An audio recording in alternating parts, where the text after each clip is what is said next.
I gotta say, posting new content on TikTok in its possible last week does feel a little bit like fiddling on the deck of the Titanic as it sinks, but that's kind of suiting my mood right now. So I'm going to make a video about what's been on my mind, which is this idea of collective responsibility, especially as we go into the second Trump administration. Let's get into it. So a rejection of collective responsibility is a frequent and convenient excuse that I've seen for people who have unexamined privilege to continue to not examine their privilege. Here's what this looks like. So when I posted a video about the Irish potato famine and how it wasn't really a famine because there was plenty of food on the island, but the British were exporting that food and allowing the farm laborers in Ireland to starve,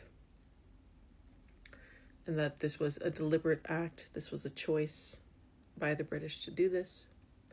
I got a lot of great feedback. People really loved that video. It meant a lot to me. Like, it was really well received, but I did get the occasional comment from someone British, presumably. It could have been a bot, I'm not sure, but presumably someone British, saying, "Thank you for this video, but stop saying it was the British. Please say it was the British government, because my people had nothing to do with it. My people were Scottish, my people were Welsh, my people were poor. We had nothing to do with it." Now, a person says something like that because they're uncomfortable and they don't want to accept that something so horrible would have any proximity to them in any way.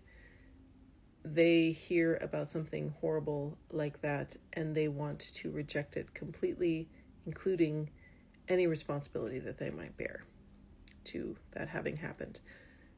So what responsibility does a person living in Britain right now bear for the starvation of the Irish laborers in the 1840s? Well, they don't bear a direct responsibility for it. They were not the people who made the decisions that led to that horrible, horrible crime against humanity. However, if you benefit from systems that are built upon the suffering of other humans for whatever reason, if you are benefiting from systems that only function if there is deep suffering by a certain group of people, then you bear some responsibility for that suffering. You do not bear all the responsibility. You do not bear as much responsibility as the people who decided to put that system into place. But you do bear some responsibility if you are benefiting from that system. The average person in Great Britain in 1840 benefited a great deal from the British Empire. When you have a colony, you are extracting resources from that colony. You are taking what they have to give for your own. In the case of Ireland, mostly it was food. It was cattle and grain. That's what they were exporting during the famine. The people who are buying and selling that grain, that's not the average person in England, but that grain is being transported on ships. It's someone's job to transport that grain. That grain is being housed in warehouses. It's somebody's job to unload that grain. And then it's somebody's job to feed the person who's unloading that grain at their restaurant. And it's somebody's job to wash the clothes of the person who's unloading that grain at the port. And it's somebody's job to collect the taxes on that grain and keep the record of how much grain is coming in and how much grain is going out. All those people benefit from the system, because without the system, they don't have a job. So what bothers me about this argument, yes, it's possible that your ancestors had absolutely nothing to do with the Port of Manchester and the grain that's coming in and out of it. Like, it's possible that your British ancestors were very far removed from what was going on in the business of the British Empire. It's entirely possible. But not that far removed. Not that far removed. And the problem with making that argument is that it denies the fact that the systems that were put in place under the British Empire still exist to a certain extent. Not at all to the extent that they did before the 1920s when the empire started to fall apart, but they still exist.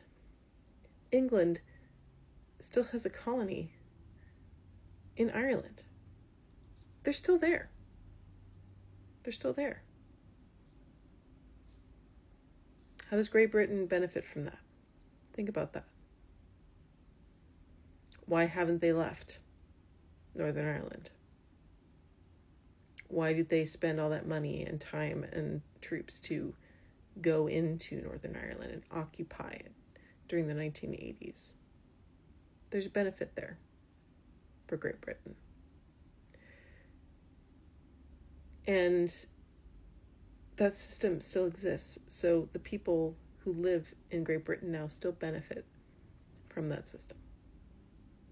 And they benefit from the accumulated wealth that was robbed by the colonies, from the colonies in the British Empire. Like they benefit now from that accumulated wealth. The British Empire fell apart very recently. So they benefit still from that accumulated wealth. I'm sorry, but it's true. So while people in Britain may not want to look at the crimes of the past, of crimes of the very recent past, they are still there. And when you say, my ancestors had no part of it, you're also shutting down the conversation that people who were affected by the empire might want to have with you about what that was like for them. You're shutting down the conversation. You're saying, I didn't have anything to do with that, meaning I don't want to hear what you have to say about what it was like growing up under British colonial rule, about what effect British colonial rule had on your family, on the generations of your family. Whatever that person might want to say, you're shutting down the conversation. And you're doing that on purpose. Because the system you're upholding when you say, my family didn't have anything to do with it, is a system that says the stories of those who were under British colonial rule, who suffered under British colonial rule, are not as important as my discomfort. Their stories are not as important as me making sure that everybody knows that I have nothing to do with it. My listening is not going to happen because I am not interested in taking any accountability for the systems that still exist that were built upon the exploitation of the British Empire.